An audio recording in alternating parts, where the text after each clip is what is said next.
Hey, how you doing? This is John, and welcome to John's Long Box. Today we're looking at Hell Rider. This is issue number 1. There's only 2 issues came out, so I don't know what happened to this company. But we have the Hell Rider, then we have the Wild Bunch and Butterfly. And I didn't know this comic existed until I read a recent issue of the Savage Dragon. They had a backup of Butterfly, and I was kind of intrigued by it. So I looked it up and I found out that she only appeared in Hell Rider number 1 and Hell Rider number 2. So this is a magazine.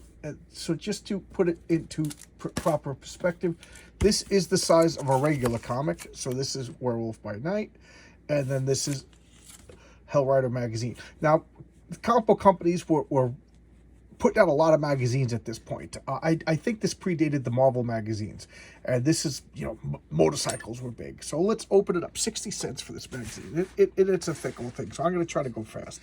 But I love these cat guys in these green and orange outfits, and he's just blasting fire on it. So here we motorcycle ads, and here we got the first page with the credits. We got Saul Brodsky, who is the editor. Herschel Waldman, who I don't know much about. Gary Friedrich wrote Ghost Rider for Marvel for a while. And look at these artists. Ross Andrew, Mike Esposito, John Silverado, and Dick Ayers. And cover by Harry Rosenbaum. And special effects by Bill Everett.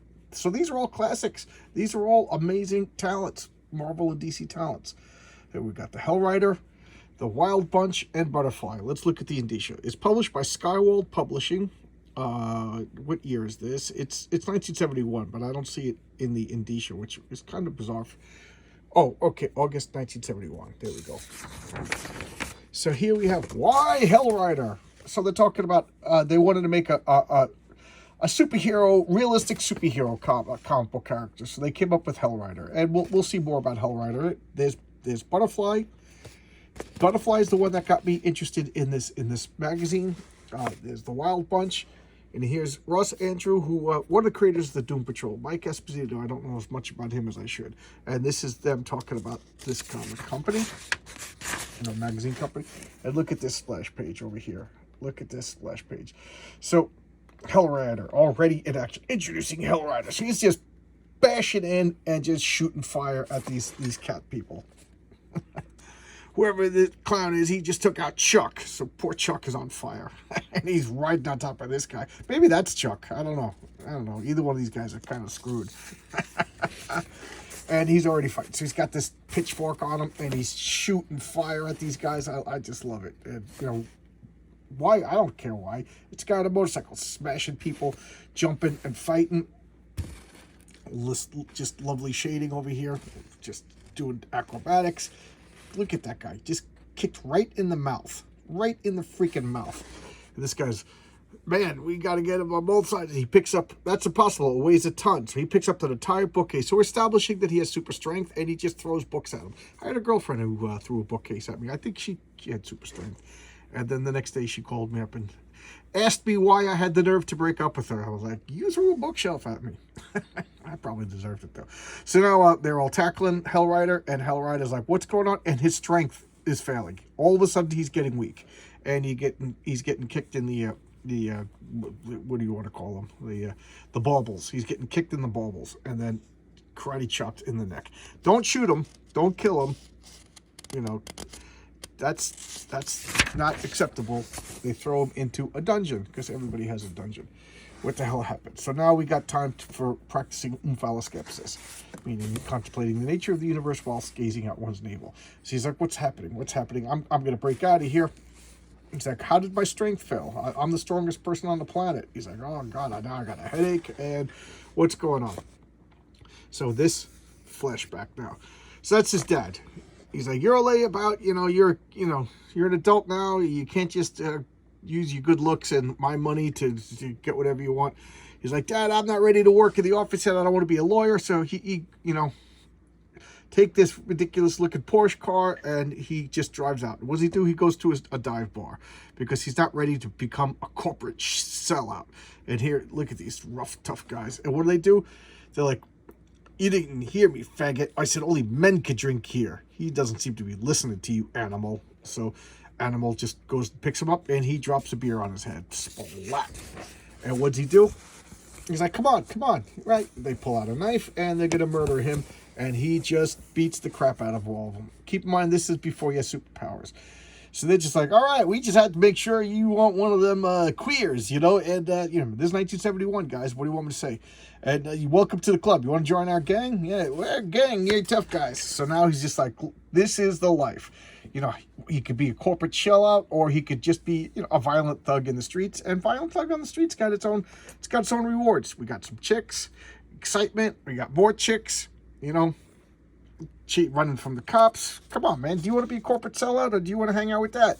Come on. This is Hell Rider. This is 1971. Guys are acting like Easy Rider hasn't been made. And now, unfortunately, he's getting drafted. Dun, dun, dun. So he's like, see you guys. I'm going to go off to the war. So here he is. He goes to Vietnam. His buddy gets shot right in the neck. Oh, my God. Oh, God. And he's freaking out. It's like, what is going on? He actually panics. Now, it's one thing to be a tough guy in a bar, but it's another thing to see your buddy get shot in the neck. Now he's getting shrapnel in the arm, and an explosion goes off. He gets shrapnel in the arm. He breaks his arm, actually. The bone is protruding, and he wakes up to freaky deaky doctors. And the doctor's like, you were going to die. You were clinically dead, and we injected you with experimental drugs. Had to keep your heart beating, and so he's just like, well, what choice did I have? So now he comes back to whatever they did got me back on my feet again, and I'm grateful. So he's getting discharged, but the doctor's like, you can't leave because we need to keep giving you these doses. So they're giving him more and more of this experimental drugs, because whatever plot he has to take them. So what's he doing? He keeps getting, and he's realizing he's super strong, but he's just like, wow, he already got discharged for Purple Heart from the service because of they thought he was clinically dead. So, but now like, oh wow, look at you, you're alive again. So what's he doing? He's faking being weak. He's faking being weak because he says if he knew how strong he was, he would go back, and he doesn't want to go back. So now he's like training. He's just bashing everything apart, pulling things off the wall, and he's like, oh my God, So how did my strength fail? Like, how did I get beat up? And I love that they provided him with a cigarette because, these cat people freaks, they're not entirely barbarians. Give the poor guy a cigarette. So now he's contemplating the nature of the universe. So what does he do? He goes to Japan. So he's leaving Vietnam. He's going to Japan, calling his uncle, and he's telling his uncle, you know what, I'm going to come and work for you now. I'm out of the Marines. I got not the Marines. I don't know what branch. I don't even think they said what branch he was in. He's like, but I'm not discharged from the service, but I don't want to work for my father. So his uncle's like, as soon as you get back from Japan, give me a call. So now he's back. He's buying a motorcycle, and he's just enjoying before going to work for his uncle. He's driving around town, sexy chicks. This is his house that he lives in because he inherited it from his grandfather. Remember, he was always rich. And he's throwing one last party before he becomes a corporate sellout. And this girl is just dancing around. The guy's like, hey, baby, you got so little bit on. Why don't you take it all off? Rips her clothes off, and he punches him right in the teeth. Right in the freaking teeth. And so now what's going on? He's getting arrested. His uncle bails him out and says, you owe me now. Now you got to start. You're definitely working for me. No more, backing out of it. And, I got a job that you're going to like. So he's now like a legal counsel to like rock singers. So now he's her legal Julie Storm, super, super hot rock and roll singer. He's blues soul singer, He's like, yeah, I'm having a party. You should come to my party. So the super beautiful, super wealthy singer is inviting him. He's a good looking guy. So he's going down to a party, and it's just a full on an orgy. An orgy is going on. Ooh, these 1971s, these people with their rock and roll and their drugs and their orgies, and he's just like, what's going on? He doesn't know what to do because he's like, I'm here. Am I here at a work capacity, or am I here because, she wants some lovin' dovin'? And well, she wants some lovin' dovin', and everybody's just chilling out there getting the drugs. And what does she say to him? Brick, baby. Brick. I forget his last name, but it's Brick. I was afraid you wouldn't make it. You're looking a little bit on the straight side, but we can fix that. I've got faith in that. When do we get started? Right now, baby. You talked me into it. She's high as a kite, but I think it's just pot. Thank God it's not something heavier. So she's saying, I don't know when it comes up, but she's basically saying she used to be addicted to heroin, but she kicked it and it was the hardest thing she ever did. So, but she still likes to get high. Smoke a little weed. Smoke a little weed. But the only problem is, you know, when you smoke a little weed and the cat guy shows up, you're like, what's going on? Am I hallucinating? And there's Brick over there just letting her get kidnapped by a cat guy. And he even says that. He's like, I'm going to see what's going on. And there he is over there, creeping over there, as the cat guys just pushed her into the bedroom. And they're like, what's going on? And meets the Claw. Look at that. There he is. And he's got his hood. He's like, you got it. He goes, you got something that belongs to me, and I need it back. And it would be tragic if you don't. He's like, what are you talking about? Your boots. I want your boots. No, he's not a foot fetish. Well, maybe he is.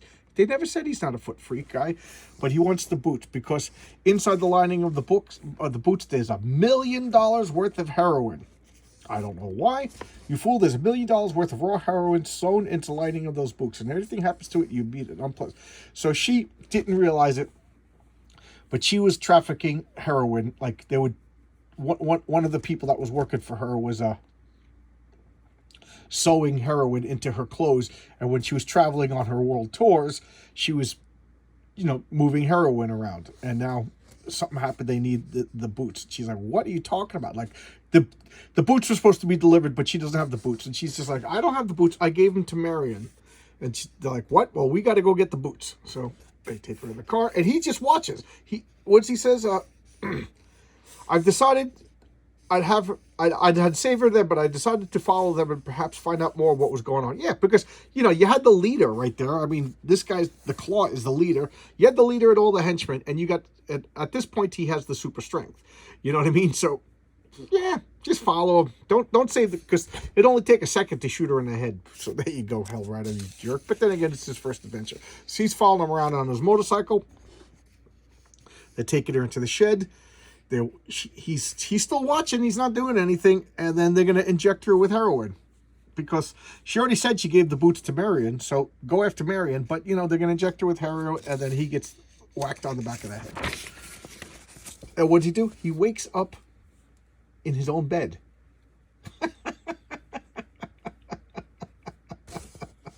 They brought him home. They brought him home with the note. You were lucky to be alive. Interfering again, and you won't be. Okay, I just realized something. I know why they brought him home. Okay, I know why they brought him home. Forget me mocking them. There's a reason, and we'll see. So now he's like, I don't know what to do. So he's, you know, there's a girl tied up that they're going to inject with heroin. So, you know, don't worry about it. Tinker on a motorcycle. You know, so how long does this take to add retro rockets, regular rockets, and fire blasters on the motorcycle? I don't know. 2 seconds, 80 seconds, and then he goes and buys a costume, and now he's like, I'm gonna disguise myself, and here he is. He's still smoking. You know, they left him a cigarette in the jail cell, and now we have the first appearance of the Butterfly. So Las Vegas, American Mecca of the blah blah blah blah. Who cares? This is what's her name? Marion Michaels. She's a jazz singer in Las Vegas, and there's a costume. The only thing you can't see, you see these circles? These circles are bright lights, okay? The rest of this is skin. She's got this sexy Dexy costume on, and on the back, she's got a jetpack that, you know, she actually talks about the gas intake and everything like that. So they're trying to make it a little bit realistic.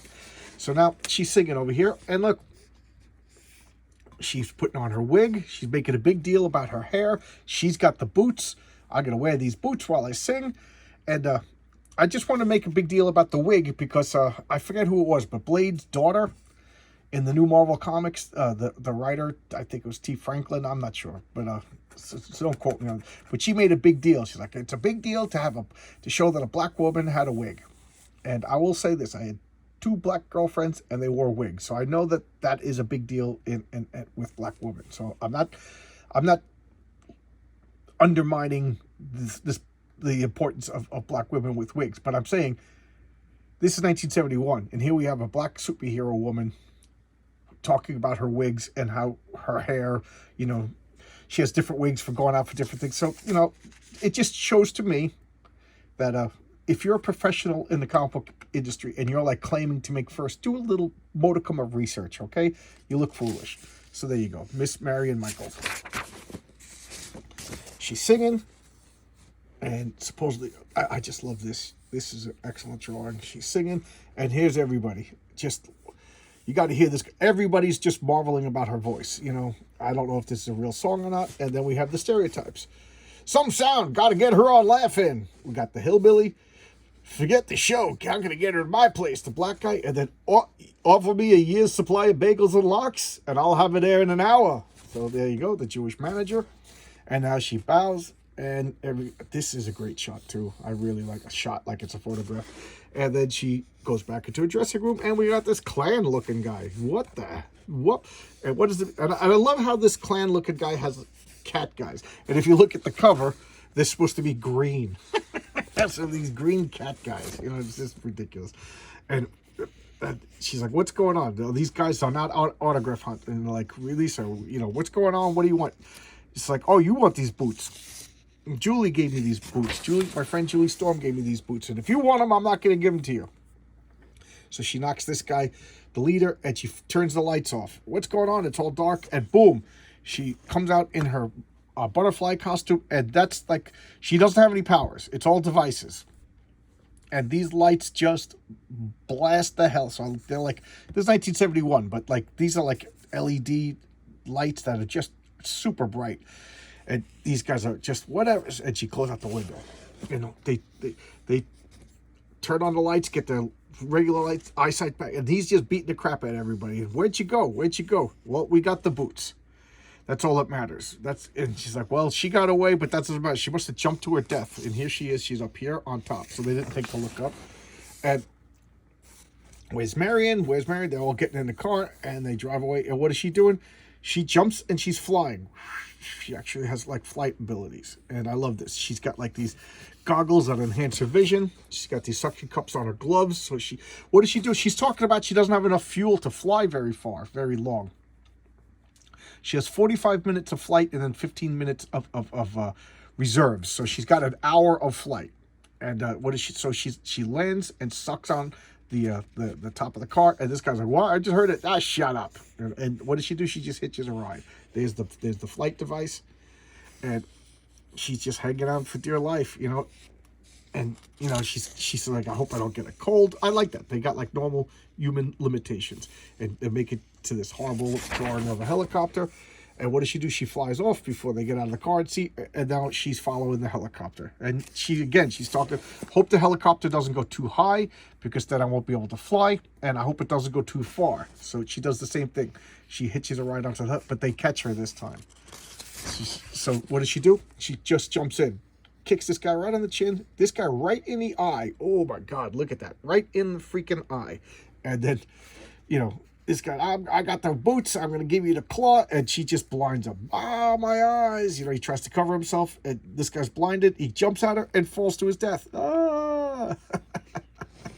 So she's like, I like what she says, brother, when you fall for some chick, you really go all the way. And now, you know, she's beating the crap out of everybody. They're all blinded. And she's telling the pilot, turn around and I'll blind you, and then you're going to crash this helicopter. So keep your eyes, you know, I like that. Keep your eyes where you go, and we'll all live. And then she just jumps out and flies away. And she's got the boots. And now, I love this. So what does she do? She buries her costume. Okay, and she has like this slinky one-piece dress that she tucked in somewhere, magically signs. I guess she's the Flash. And I love it. It's a good thing I folded my paper clothes into the wing. Okay, so this is a paper outfit, because I'd look pretty weird hitchhiking out here in my birthday suit. But then again, it would help me get a car faster. And so now we got these scary bikers. Do they look familiar? They should, because they're the guys that tried to beat up Rick at the beginning. So we got these guys. Marion, what's going on? And the manager's like, I don't know where she is. She disappeared. He's like, well, disappeared? I don't disappear your face. And they're like, you know, no, she left. We don't know what's going on. Maybe she left with that lawyer. And who's the lawyer? Well, they're all interconnected. The lawyer's Hellrider. So now they're driving away, and what they're going to where they said that she Magically, they knew exactly which road to take, and they find her hitchhiking. Marion Michaels, and she knows Animal, and this is the Wild Bunch. So we're going to go, it says right here, into the Butterfly chapter. So now we got the Wild Bunch. So this is the third group. We got Animal, we got Deke, we got Slinker, we got Curly, and we got Ruby. And they are the jerks that started a fight with Brick, as I take a sip of soda because my mouth is killing me already. Da-da-da. And, you know, they wanted to see, they live in Oakland. So I didn't mention that. This is all set in San Francisco and Oakland. So it's on the other side of the country from New York, where most superheroes are. And they're talking about the specialist. Animal is like the strongest guy in the world. He's the strongest guy next to Hellrider now, because Hellrider actually has superpower. So he's the strongest normal human.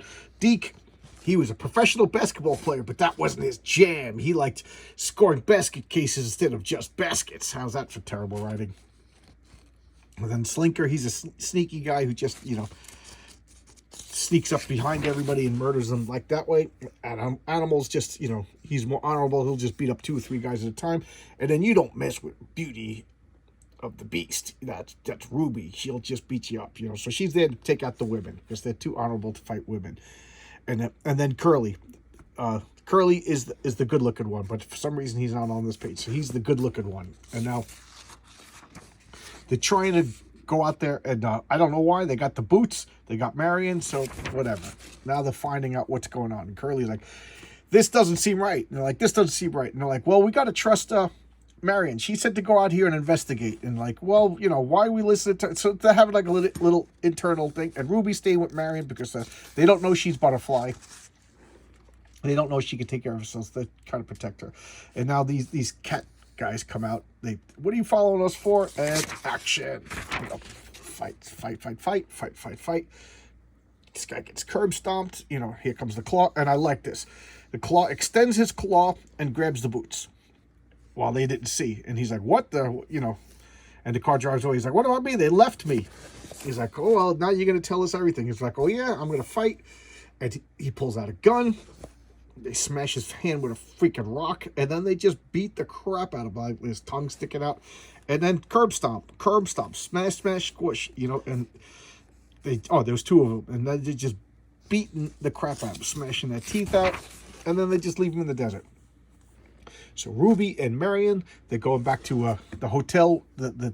She's staying at the casino while she's the jazz singer, and she's just like, I like this. Ruby, you look ready to invite an old HH himself into your boudoir. Oh, yeah, you sure do. Yeah, you sure do. It looks like we're going to be just stuck here with each other for tonight.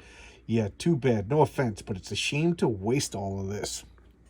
So who knows what's going on there? Girls playing with girls. And then they're driving out, following the car, and he's like, these guys again, we got to get rid of them. He's like, what are we going to do? We're going to call for backup. We're going to call for backup. And Deke and Animal, they smash the windshield. A little bit of fights and crash the car. And what do? The main guy is like, yeah, you think you won, but here comes helicopter. Here comes poorly drawn helicopters. And like, oh no, poorly drawn helicopters. Let's get out of here. And they drop nets. Don't machine gun them. Just throw nets on them. And look at that. Now troops are parachuting, all for $1 million in heroin. You know, how much money are they spending right now? You know, and then they get tied up, and oops, Curly got the boots. Curly's got the boots. He gets on his motorcycle and starts riding away. And he's like, oh, yeah, I'm getting away. He's like, oh, get after. We need the boots. Here comes the poorly drawn helicopter's chasing him. And look how low it is. And what does he do? He jumps. The helicopter doesn't see the ridge and crashes. I love that trope where a guy on a motorcycle beats a helicopter. And he's driving away into the night. So these guys, we got Animal, we got Deke, and Slinker. They're tied to posts, and now it turns into like a right-wing white supremacist meeting. So this guy's leading, "Hail America!" and all those the claw and save it. You know, so that's 1971 till now. This stuff has been going on in comic books forever. It's like this fashion nut, he's gonna poison the youth, and now we go back to Hellrider. So Hellrider. So he rested. He's got his strength back, and he just smashes out, and then he just starts beating up these cat people. What the devil? There's Julie Strain. We forgot about her. They've been injecting her with heroin for no reason whatsoever. So that's just like cruelty. So now they're like, step back or overdose her. He's like, oh no, you know, what are we gonna do? And so what does he do? He decides to attack anyway. He just smashes this guy against the wall, pulls the chains out, and he's like, I gotta get to her to hospital. So he's being a good guy now. So he gets on the motorcycle, drives it to the hospital. He's like, stay focused, and drops to the emergency room. The guy's like, you gotta stay, we're gonna call the cops. He's like, I ain't staying for cops. He's like, because the police are gonna hunt you down like a dog, I promise you. You know.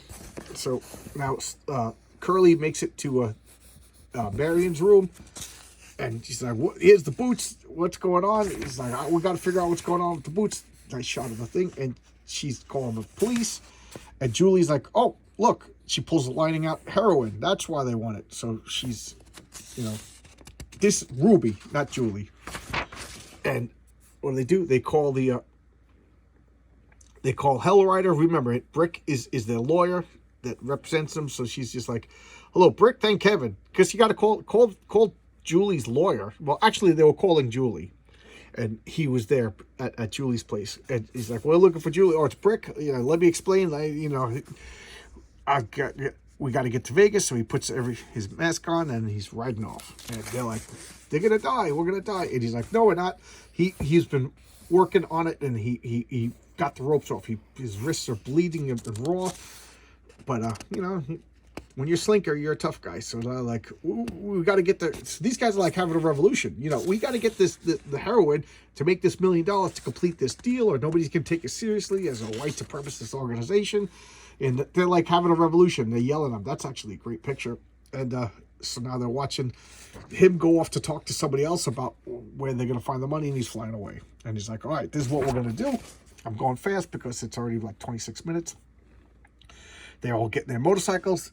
And in order to get to the helicopter, they got to jump this canyon. So remember, Evel Knievel and motorcycle races were big at this point. So he's shooting at them, and boom, they all jumped the canyon. That would look cool if it was ABC when I was a kid.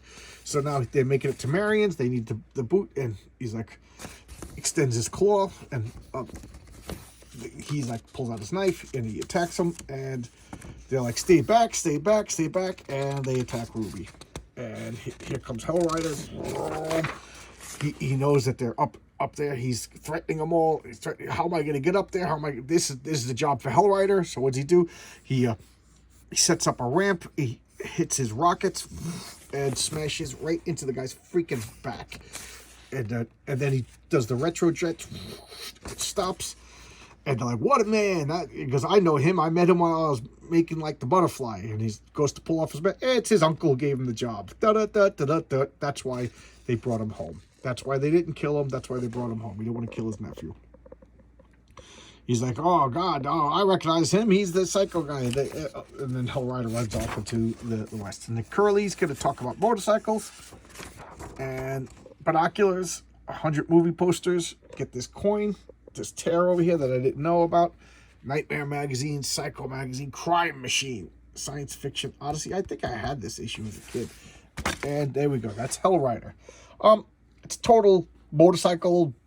Motorcycles were big at this point. I mean, I was only 3 years old, but I remember like seeing Easy Rider and Race with the Devil and all motorcycles were big. You know, this is such 70s. So there you go. I really like the Butterfly. I can't wait to read issue number 2. I'll read it in probably like a week or so. I'll showcase, unless it's terrible. But you know what? I'll probably showcase it anyway. So there you go. This is Hellrider. This is a lot of fun. All right. I know this is a late video, but things are crazy. And I'll see you tomorrow with another video. Bye-bye.